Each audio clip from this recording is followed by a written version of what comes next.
Te dou meu coração e tudo que há em mim.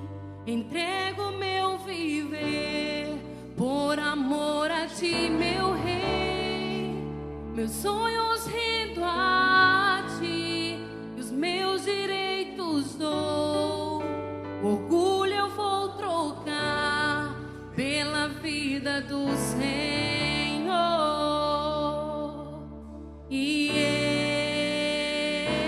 eu entrego tudo a ti, tudo a ti. E eu entrego tudo a ti, tudo a ti.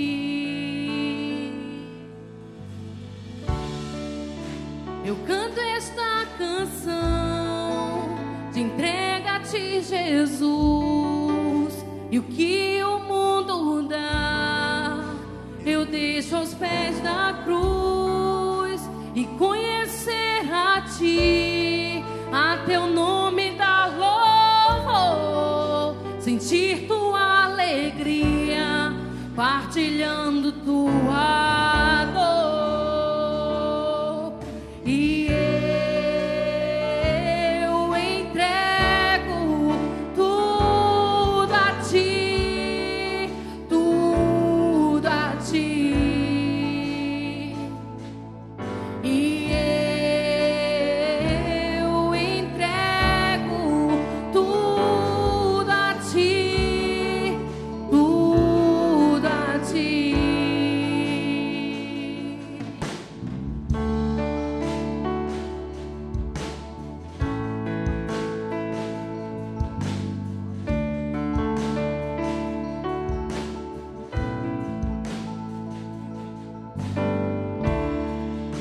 Te dou meu coração e tudo que há em mim.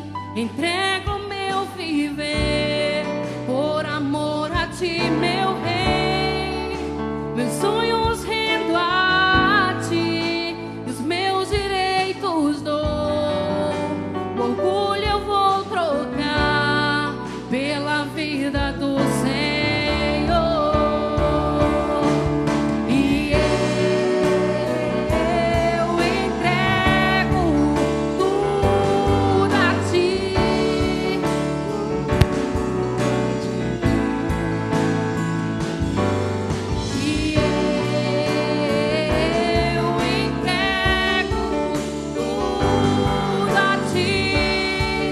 tudo a ti. E eu entrego tudo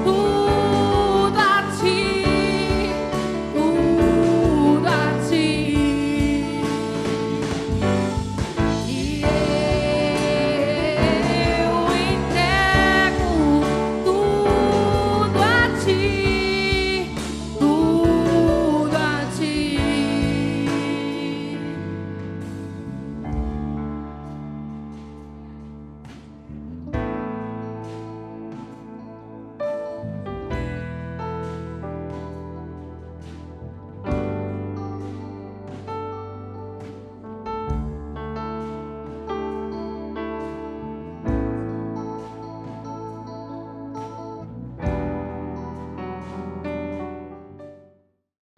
Meus amados, vamos abrir a Bíblia no Evangelho de João, capítulo 7.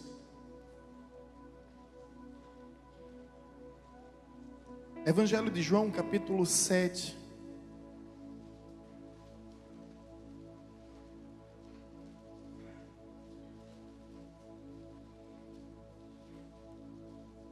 Afinal, eu quero ter a honra de apresentar um troféu que a igreja conquistou na sexta-feira, e assim convidar os nossos guerreiros combatentes, suar, que se esforçaram, dessa forma orar por eles.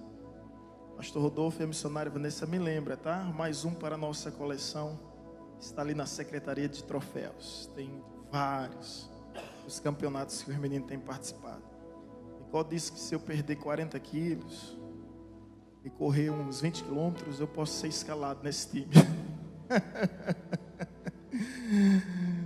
Cadê Nicole? Cadê nosso irmão? Muito bem, Nicole. Evangelho de João, capítulo 7. Vamos ler alguns versículos. Versículo 32. Os irmãos me perguntaram: pastor, e a reforma é qual? A da Previdência? Reforma protestante, 500 anos esse ano. Esses dias eu parei, gente, ali. Vou contar essa história para vocês. Eu vinha da onde, Jesus? A gente foi visitar o terreno que nós ganhamos, né? Terreno com 17 hectares de terra, que a partir de segundo semestre nós vamos começar a desenvolver o trabalho lá. Esteja orando. Vamos começar a murar, colocar a pedra fundamental. Então nós vimos, a gente foi muito cedo, então parei, eu estava com o Davidson, com o pastor Rodolfo, nosso irmão Dezinho. Aí eu parei para um rapaz que vende coxinha, sabe? Roladinho, pastel. Aí eu parei, peguei uma, imediatamente Vanessa já mandou uma mensagem. Alguém tirou uma foto, enviou para ela, mas não foi questão de 5 minutos não. Já estava lá fiscal. Ei, rapaz, está fazendo o que aí? Opa! Meu Deus do céu! Há uma nuvem de testemunha nos seguindo, né? E essa pessoa está aqui. Mas, irmão, vou fazer igual, se preocupe não, viu? Eu tenho até 31 de dezembro. Vou fazer igual lutador de MMA. Vou me trancar, me isolar em algum lugar. E vou cumprir minha palavra. Se os irmãos deixarem, né? Tem os irmãos aí que ficam me convidando direto para almoçar. Gente, Evangelho de João, capítulo 7, versículo 32. Os irmãos encontraram? Diga amém. Assim está escrito: os fariseus, ouvindo a multidão murmurar estas coisas a respeito dele, juntamente com os principais sacerdotes, enviaram guardas para o prenderem. Agora vamos para o versículo 45. Você conseguiu entender? Os sacerdotes convocam os guardas no intuito de prender Jesus. E os guardas vão nessa incumbência, intimado a cumprir essa missão. Como militares, eu creio que essa máxima já existia naquele tempo. Missão dada é missão cumprida. No entanto, contudo, porém, todavia, entretanto, versículo 45 nos diz: voltaram, pois, os guardas à presença dos principais sacerdotes e fariseus. E esses lhe perguntaram: por que não o trouxestes? Responderam eles: jamais alguém falou como este homem. Replicaram-lhes, pois, os fariseus: será que também vós fostes persuadido?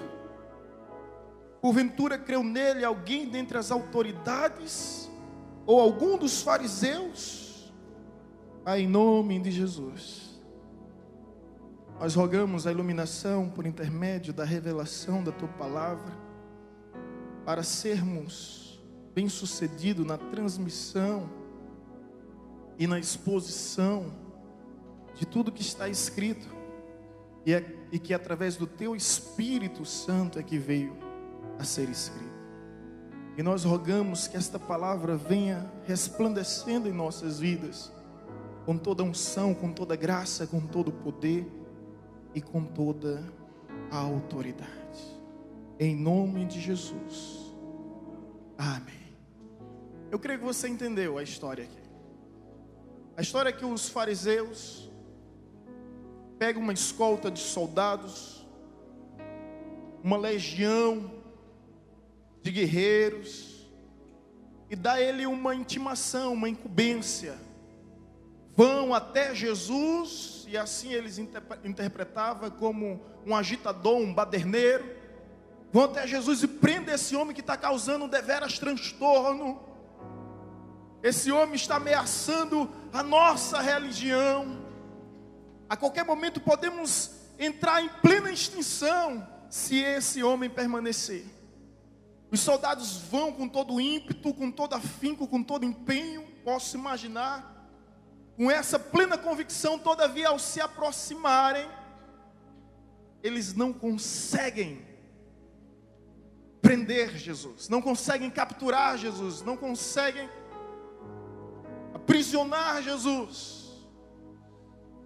E a pergunta é: por quê? Por acaso Jesus é um homem violento?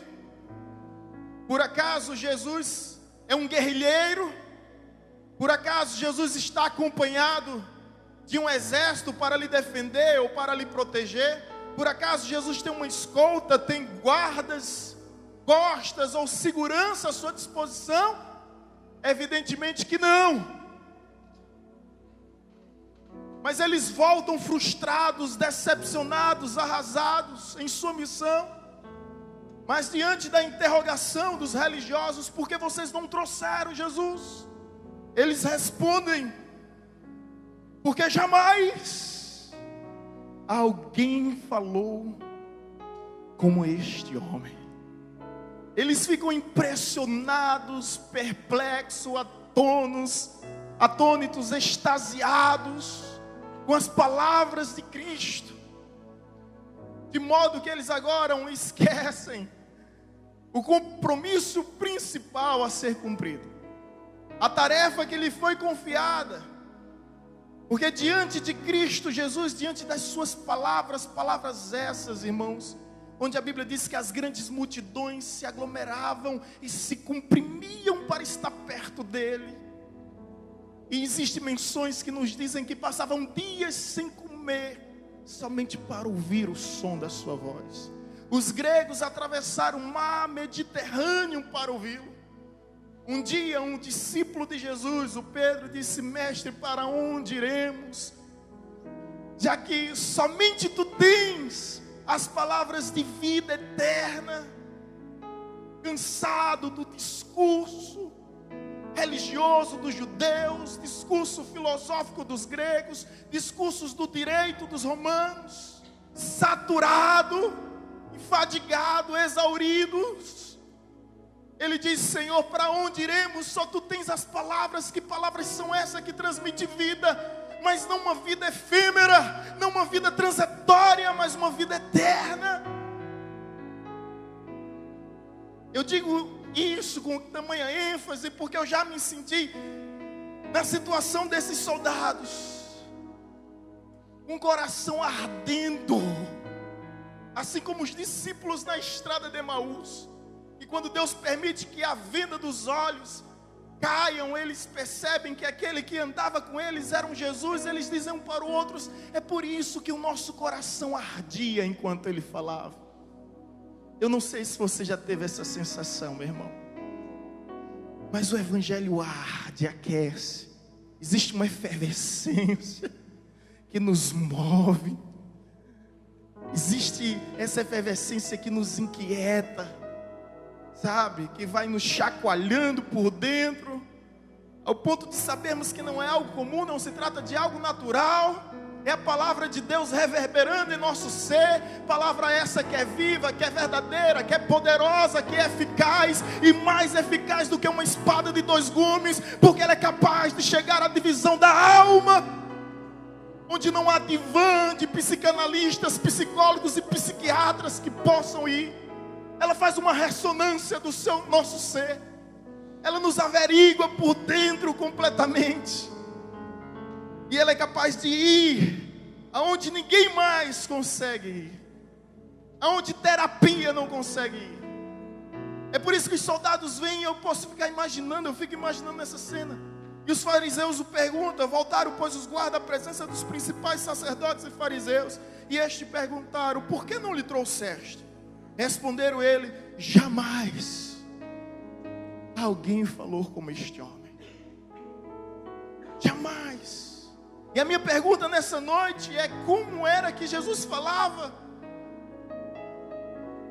Qual eram as expressões ao ponto de causar esse impacto, de desarmar pessoas, de mudar propósito, de mudar situações? Aí a própria Bíblia responde. Eu gostaria de te convidar mais uma vez a ir para Mateus capítulo 7. Evangelho de Mateus, capítulo 7.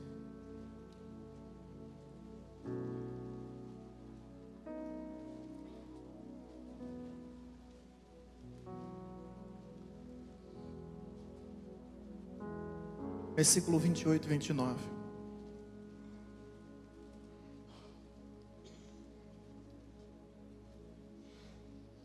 Os irmãos estão aqui? Mateus capítulo 7, 28 e 29 diz: porque Jesus acabou de proferir estas palavras, estavam as multidões maravilhadas da sua doutrina, porque ele a ensinava com quem tem autoridade, e não como os escribas. Então o que havia na homilia, no sermão, no discurso, na pregação de Jesus? Autoridade. A autoridade que os escribas não conheciam através do seu discurso litúrgico,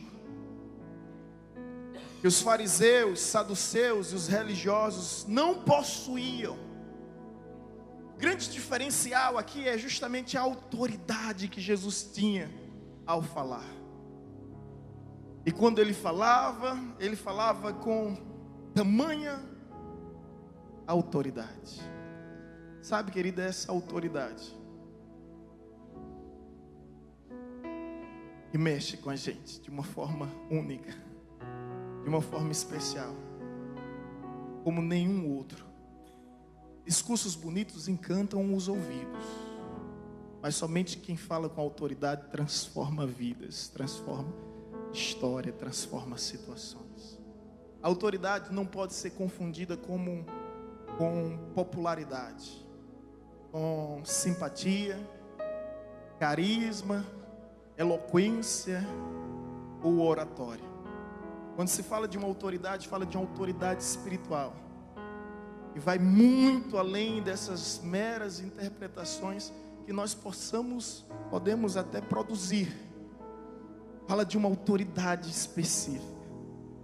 E é sobre esse Cristo e sua autoridade que eu queria falar convosco hoje. Sendo alvo, sendo refém dessa autoridade que um dia me alcançou e me desarmou, me nocauteou completamente. Rendido estou para todo sempre, porque nunca ouvi, e posso dizer igual aos guardas, alguém que falasse como esse homem, alguém que me conhecesse como esse homem, alguém que me entendesse como esse homem, alguém que se comunicasse com este homem, quebrando com todas as barreiras do preconceito, todas as fronteiras da discriminação, colocando todos no mesmo nível, rico, pobres, cultos, leigos, judeus, gentios, homens, mulheres, escravos, livres, falando com pessoas, tratando ela como pessoas. Ninguém nunca falou como Jesus. A história da humanidade nos apresenta diversos oradores, a exemplo de Martin Luther King e tantos outros, mas nenhum falou com tamanha autoridade como Jesus. E essa autoridade, ela é confirmada por meio das Escrituras, e me acompanhe. A autoridade no ensinar, e ensinava com sabedoria. Ele respondeu a todas as perguntas que lhe fizeram, exceto a uma, quando se aproximam dele e perguntam: com que autoridades faz o que faz? E ele sabiamente responde: se você me responder a uma pergunta que eu fizer, eu também responderei a essa pergunta. Com que autoridade João Batista batizou? Autoridade dos céus? Autoridade da terra? Dos homens ou de Deus? Simplesmente os fariseus ficaram sem ter o que responder. Mas é a única pergunta que Jesus não responde, mas leva o camarada a raciocinar, a pensar. Na realidade ele transfere a pergunta e deixa todos dessa forma impressionados. E a pergunta é: com que autoridade fazes o que fazes? Porque somente tendo a autoridade, não uma terrena, que nos intimida quando o juiz coloca a sua toga, quando um médico coloca o seu jaleco, quando um sacerdote, seja padre ou pastor, coloca a sua estola sacerdotal, quando um militar coloca a sua farda, o seu uniforme. Não é pelo que ele vestia que ele transmitia a sua autoridade, é pelo que ele falava. E ao falar, ele encantava as pessoas de uma forma única, de uma forma extremamente especial. Autoridade para perdoar pecados, coisa que nunca nenhum sacerdote, profeta, juiz, rei, patriarca ousou a pronunciar. Mas ele tinha essa autoridade para olhar para um pecador, e não importa o seu pecado, e dizer: os teus pecados estão perdoados, vá em paz e não peques mais, porque ele nunca se tornou cúmplice do pecado de ninguém. Vá em paz, mas não peques mais.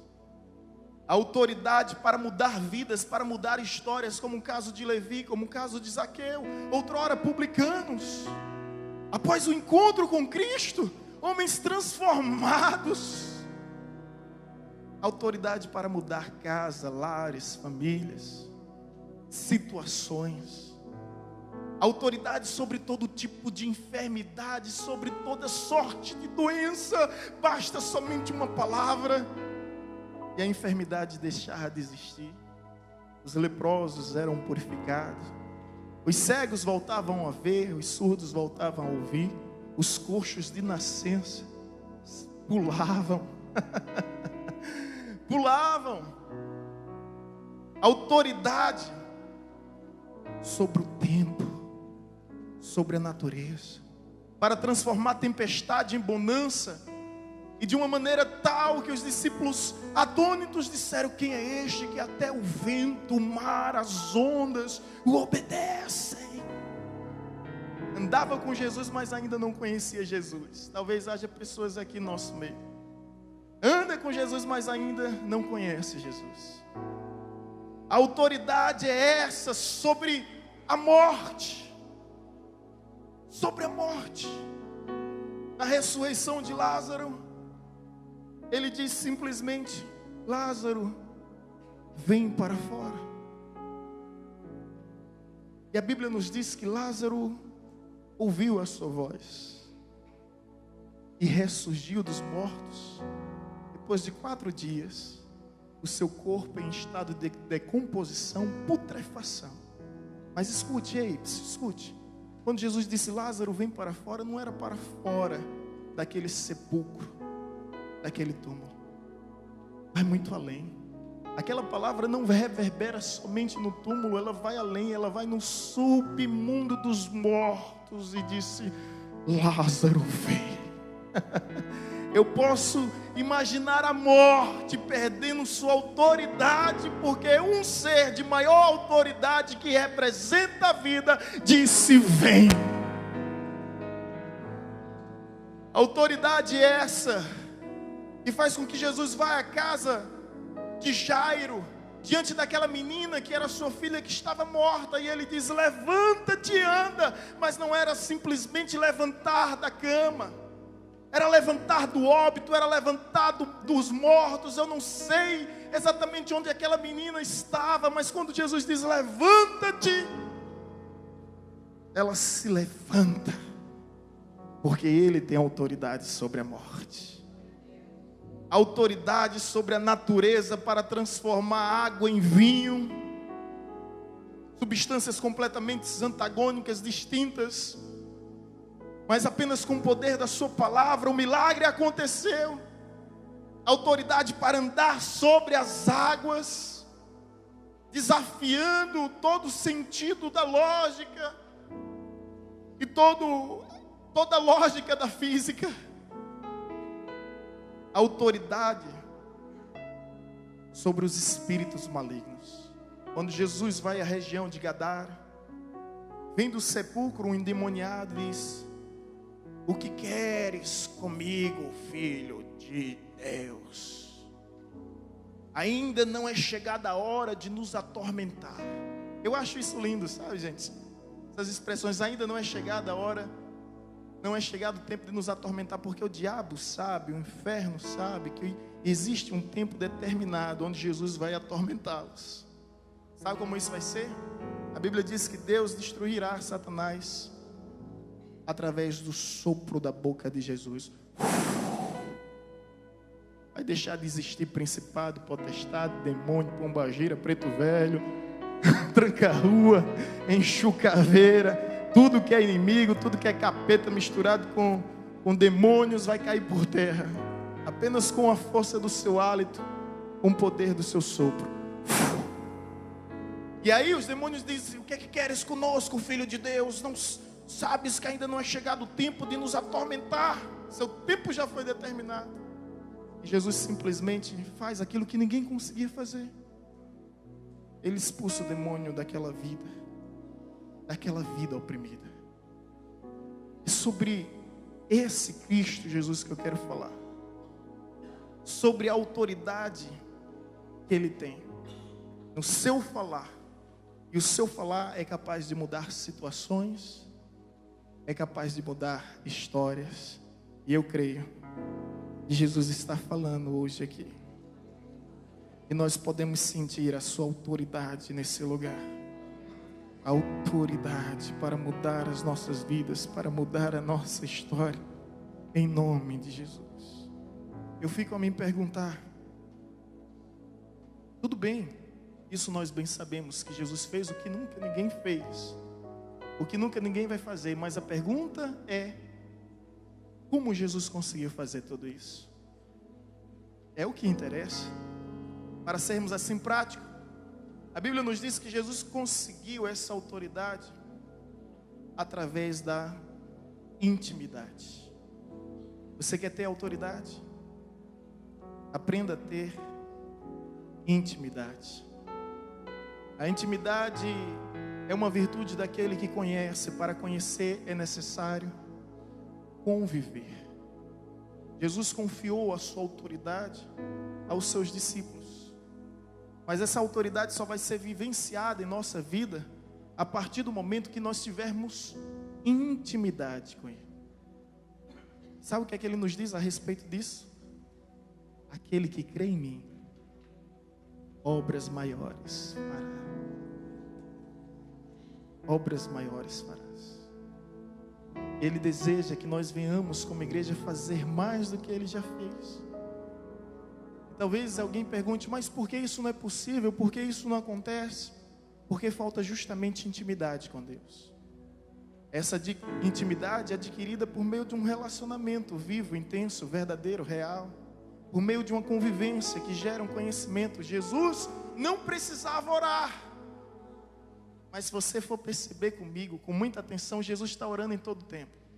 Ele está orando no deserto, Ele está orando no monte, Ele está orando no jardim, Ele está orando no vale. Jesus está orando em companhia de multidões, Ele está orando em companhia dos discípulos. E às vezes Ele dispensa todo mundo para orar sozinho. Essa intimidade, ela não vem por acaso, e não é por acaso que essa intimidade gera uma autoridade. É tempo com Deus. E talvez é isso que você precise. Tempo com Deus, para que as portas venham se abrir em teu favor, para que você veja a libertação em sua casa, em sua família. Tempo com Deus, para que com uma palavra pronunciada pelos seus lábios, as coisas venham realmente acontecer. Creia que isso é possível, porque está escrito e nos foi prometido por aquele que não pode mentir, por aquele que não pode falhar. E de repente, porque as coisas não acontecem, porque as coisas não estão fluindo, falta-nos autoridade. Autoridade não é gerada por conhecimento, por diplomas, por títulos, por cargos ministeriais. Não se iluda, não se engane. Precisamos de tempo com Deus, de intimidade com Deus, de relacionamento com Deus. E quanto mais nos aproximamos dEle, mais Ele se aproxima de nós. Para termos realmente uma vida de autoridade, para dar um basta nos fantasmas que nos assombram e que nos perseguem. de dominarmos os nossos pensamentos e não sermos escravizados pelos nossos desejos, pelos nossos impulsos, pelas nossas taras, pelos nossos anseios, ambições, que nos leva sempre para distante de Deus. Eu estou falando que sem o domínio da presença de Cristo em nossas vidas é impossível vencer determinados hábitos nocivos, é impossível vencer determinados vícios pecaminosos. Eu estou diante de um povo aqui que tem autoridade, e um dia chegou para o espírito de alcoolismo e disse: a partir de hoje você não me afronta mais. Chegou para o espírito da nicotina e disse: a partir de hoje você não me domina mais. Chegou para o espírito de prostituição, de promiscuidade, e disse: a partir de hoje eu sou um novo ser, e você não tem mais domínio sobre a minha vida, porque aquele que está em Cristo Jesus, nova criatura é. As coisas velhas se passaram e tudo se fez novo. Aleluia. Autoridade para governar a sua própria vida sem ser escravo dos seus desejos. Aleluia. Mas isso só é possível através da intimidade, irmão. Intimidade com Deus. E uma outra forma de termos autoridade, além da intimidade, são virtudes complementares, é a obediência. É obediência. Escuta só o que Jesus disse: porque eu vim, ou melhor, porque eu desci do céu, mas não para fazer a minha vontade, mas a vontade daquele que me enviou. Jesus se submeteu completamente à vontade de Deus. E você já percebeu que geralmente a nossa vontade, ela vai de encontro com a vontade de Deus? Eu vou lhe dizer mais, na maioria das vezes, e até Jesus sofreu com esse drama e com esse dilema ao dizer: Pai, afasta de mim este cálice, mas que não seja feito a minha vontade. Ele mostra uma vontade que estava em divergência total à vontade de Deus. Pai, que não seja feita a minha vontade, mas sim a tua. E aí mais uma vez ele se submete para atender à vontade de Deus. Porque, querido, saiba de uma coisa: ainda que a vontade sua seja diferente da vontade de Deus, saiba que a vontade de Deus sempre será a melhor para você, para a sua casa, para o seu lar, para a sua família, porque a vontade de Deus é boa, é perfeita e é agradável. Por isso eu escolho a vontade de Deus, sem titubear, sem pestanejar, sem receios, sem dúvidas, sem hesitações, porque eu sei que Deus tem o melhor para mim. Olha para o seu irmão e diz: a vontade de Deus é melhor. A vontade de Deus é melhor. É isso, você vai encontrar em todo tempo Jesus fazendo a vontade de Deus se cumprir em sua vida. Ele vai dizer: o que importa é que a vontade de Deus, que a vontade do Pai se cumpra em mim. Ele vai dizer: Pai, eu sei que sempre me ouves, mas me ouves porque eu faço a tua vontade. Quando Jesus está diante da mulher no poço de Jacó, a mulher samaritana em Samaria, os discípulos vão providenciar o alimento e eles trazem o alimento e dizem: Jesus, é hora de bater o rango. Jesus, é hora de lanchar. O que é que Jesus disse? A minha fome é fazer a vontade do Pai. A vontade do Pai era preferência, era prioridade em sua vida. Agora escuta uma coisa, olha bem para mim. Você certamente sabe da história que o céu se abriu, uma pomba desceu e uma voz bradou sobre a vida de Jesus dizendo: este é o meu filho amado, em quem me comprazo. Ou seja, em quem me alegro, em quem me regozijo, em quem me satisfaço. Agora a pergunta que eu faço a você é: qual era o momento? Era o momento em que Jesus estava transformando água em vinho? Multiplicando pães e peixes, alimentando multidões, andando sobre as águas, repreendendo trovões, tempestades? relâmpagos, ondas, ventos, que estava expulsando demônios, que estava ressuscitando mortos. Qual foi o momento que Deus disse isso? E Deus só disse isso uma vez. Foi no momento que Jesus está nas águas lamacentas do Rio Jordão. E por que Jesus estava lá? Porque importa que se cumpra a vontade de Deus. Ele estava permitindo ser batizado por um homem que ele criou nas águas que ele formou. Tudo aquilo era dele. Mas ele estava ali em obediência ao Pai. Eu percebo que é impossível termos autoridade se não tivermos uma vida de intimidade, se não tivermos uma vida de obediência ao Senhor.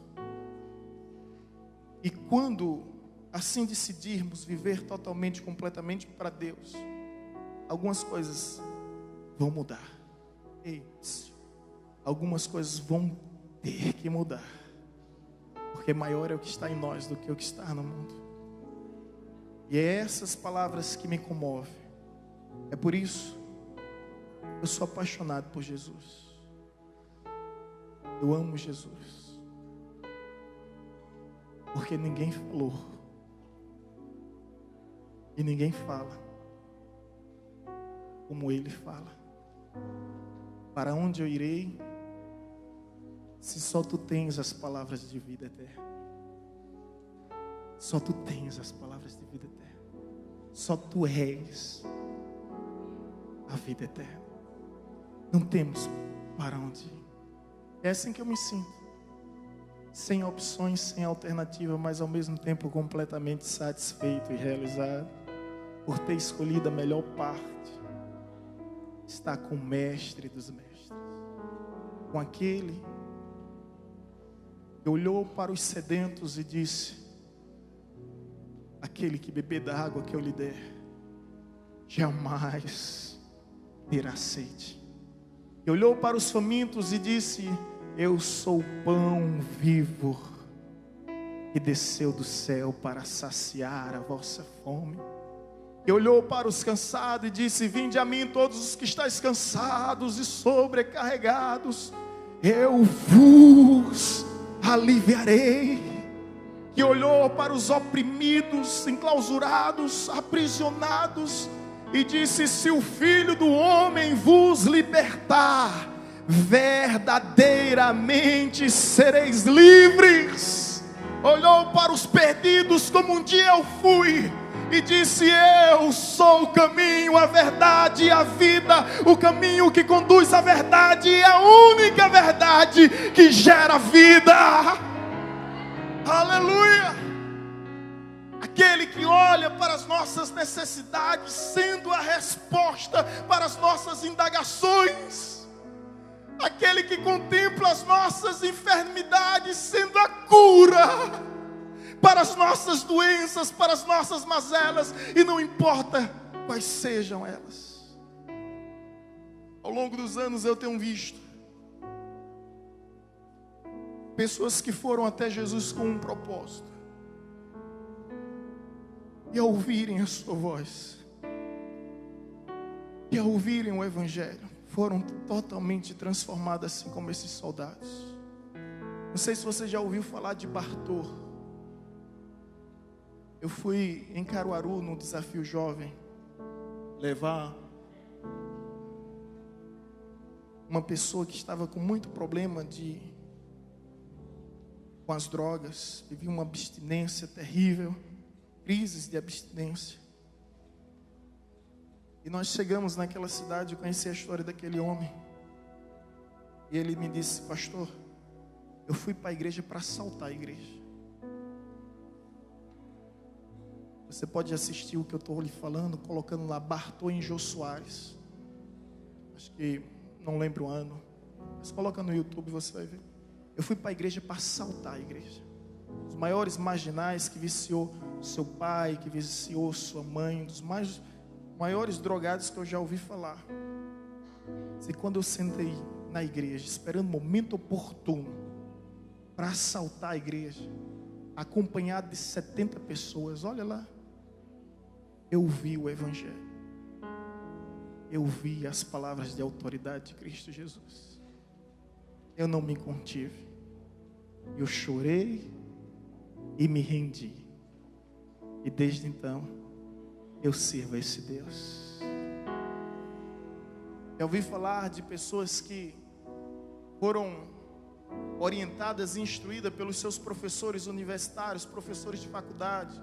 Olha, vá na igreja, faça uma pesquisa, faça um relatório por meio do senso crítico. E a partir de lá, de então, você vai avaliar.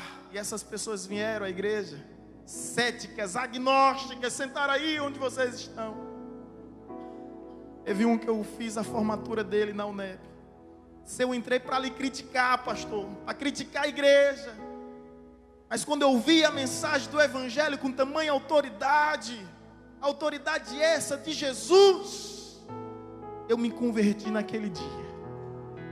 Naquela hora eu entreguei a minha vida a Jesus. Eu lembro dessa história quando ele me chamou ali do lado. Pastor, por favor.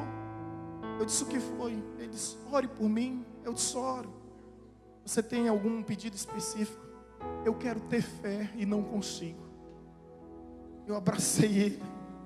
Ele disse, você já tem mais fé do que muitos, porque a fé ela vem a partir da sinceridade. Orei por ele, ele começou a chorar, frequentou a igreja um tempo, voltou para a sua cidade com Cristo em seu coração, mas entrou aqui para criticar.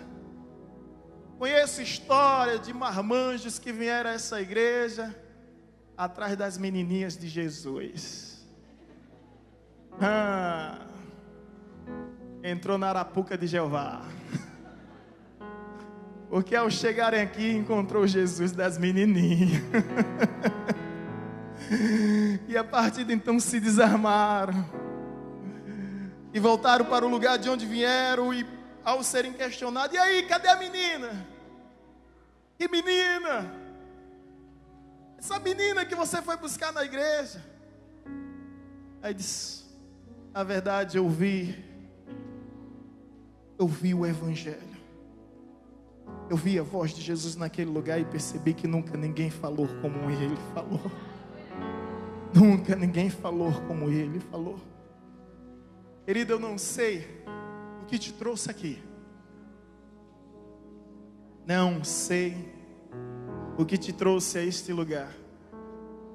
Mas de uma coisa eu sei, você vai sair daqui ciente de que você nunca ouviu falar em alguém que te conhecesse tão bem quanto Jesus. Nunca, nunca. Assim como os soldados foram totalmente desarmados diante do Evangelho, assim muitas vidas ainda hoje se desarmam e se entregam completamente a Deus. Eu quero te convidar a se colocar em pé em nome de Jesus.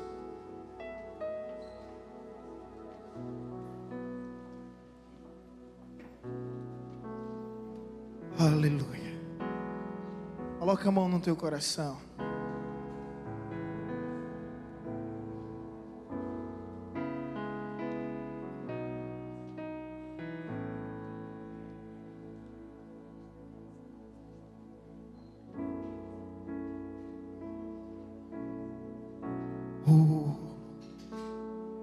Aleluia. Senhor Deus está nesse lugar. E é o Espírito de Deus que te atraiu até aqui. Eu venho te pedir, na realidade, te orientar nessa hora. Você abre o seu coração para que a voz de Cristo possa reverberar em sua vida. Para que você possa ouvir a sua doce voz. Para que você venha ter um encontro verdadeiro com Ele. Aleluia. Glória ao teu nome, Jesus.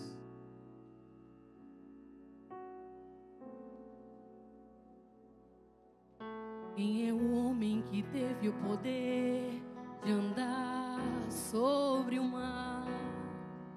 Quem é ele que pode fazer o mar se calar? No momento em que a tempestade vier te afogar, ele vem com toda a autoridade e manda acalmar. Quem é o homem que teve o poder de fazer Israel caminhar por entre as águas do Mar Vermelho? Fez caminhos no meio do mar para o povo de Israel passar. Do outro lado, com os pés enxutos, puderam cantar o hino da vitória.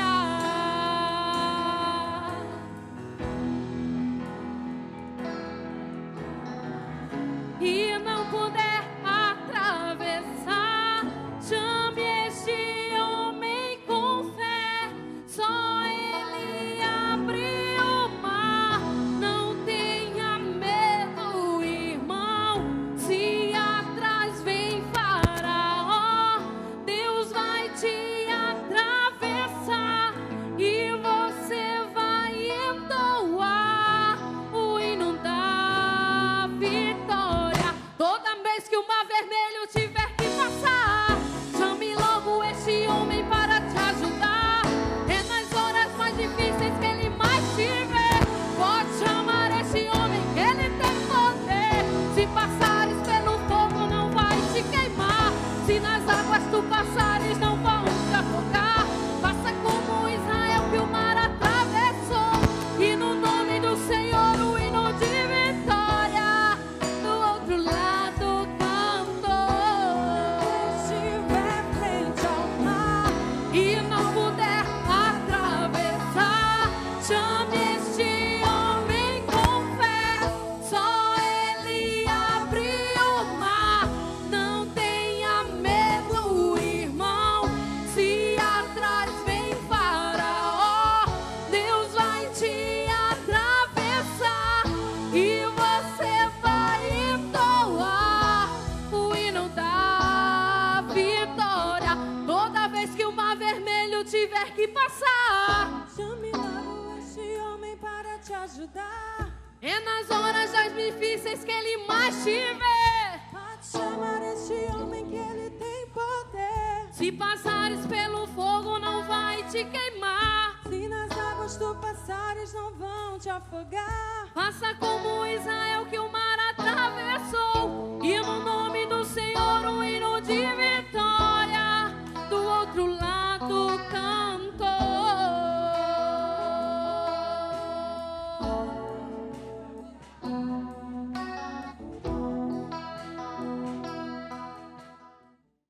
Filipenses capítulo 2, versículo 9.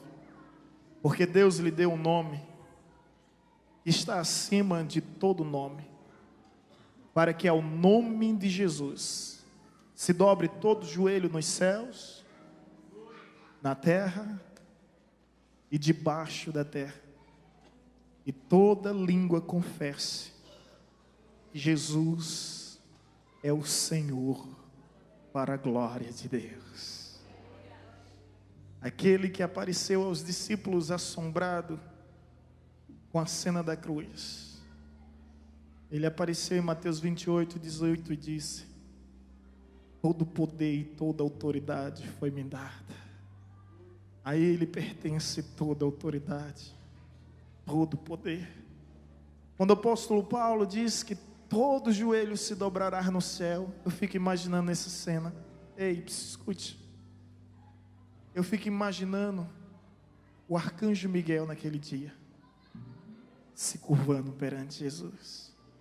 Os 24 anciãos, os 4 seres viventes, as miríades de querubins e as miríades de serafins, todas as legiões de anjos nos céus, se prostrando e confessando com sua própria boca: Jesus é o Senhor. Eu olho para a terra e vejo todos os imperadores, reis, governantes, filósofos, sábios que já existiram nesse mundo. Todos lá. Até mesmo os mais agnósticos, como Jean-Paul Sartre, Karl Marx, Friedrich Nietzsche, Charles Darwin, Freud, Hitler e tantos outros, como Calígula, todos prostrados, como Nabucodonosor, Ramsés, todos prostrados diante dele, confessando: Jesus Cristo é o Senhor. Jesus Cristo é o Senhor. A Bíblia fala que todos que estão no céu, todos que estão na terra e agora todos que estão debaixo da terra, fazendo alusão ao inferno. E ali Lúcifer, os demônios, os capetas, todas as legiões de anjos caídos, todos os demônios, principados e potestades que nos atormentaram durante séculos e séculos, causando um terror sobre a humanidade, vão ter que se prostrar e confessar com seus próprios lábios: Jesus é o Senhor. Toda língua confessará. E naquele dia, quando você parar para perceber que todos os seres vivos e mortos, todas as criaturas que há no céu, na terra, debaixo da terra, você vai se ver prostrado também, querido. Agora eu não sei como é que você vai se prostrar. Se prostrar em prontidão, de uma maneira voluntária, como um ato de devoção, ou simplesmente você vai se prostrar porque Deus quebrará a rótula dos teus joelhos, rompendo com teu menisco, com todos teus ligamentos. Mas saiba que de uma forma ou de outra, todo joelho se prostrará diante de Jesus Cristo, e toda língua confessará que Ele é o Senhor, e que não há outro no céu, não há outro na terra, e não há outro debaixo da terra que seja digno de todo louvor, de toda adoração, de todo poder, domínio e força. A Ele a honra, a Ele a glória pelos séculos dos séculos, de geração em geração.